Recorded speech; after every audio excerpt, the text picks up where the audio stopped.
ស្ដីនេះចង់បង្ហាញពីលំហាត់មួយដែលតាក់ទងជាមួយនឹងការជិះកដៃនេះជាលំហាត់មួយដែលងាយសម្រាប់យើងដោះស្រាយបញ្ហាខ្លួនឯងដោយងាយជាមួយនឹងមុំម៉ងទៅលើចលនាកដៃឬគឺហៅថា hot band ចលនាកដៃមួយទៀតនឹងធ្វើការច្រត់ដោយធ្វើស្ថានភាពយើងដោយធ្វើការច្រត់នៅលើ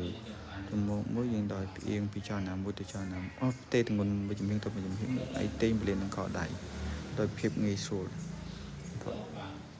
ហើយមួយទៀតតកតងជួយដល់លំហាត់ផ្សេងមួយទៀតតកតងនឹងការ push គេទៅការច្រត់លើដៃទាំងពីរហ្នឹងដើម្បីទេទម្ងន់ទៅលើដៃដើម្បី stick ទៅលើសៀងពុនដៃហ្នឹងមួយទៀតតកតងលំហាត់កាន់ដំបាល់បត់កដៃនឹងលើទៅមកហើយនឹងចលនាមួយទៀតស្រដៀងគ្នានឹងដែរគឺមុំម៉ងហើយចលនាចុងក្រោយគឺការផ្ងាដៃទៅការបត់ដៃមកឡើងមកលើគេថាចលនា flexion ធ្វើបែបនេះទៅវានឹងទទួលបានផលល្អសម្រាប់ការបន្ធូរនិងកាត់បន្ថយការឈឺចាប់បានតែមានសុខភាព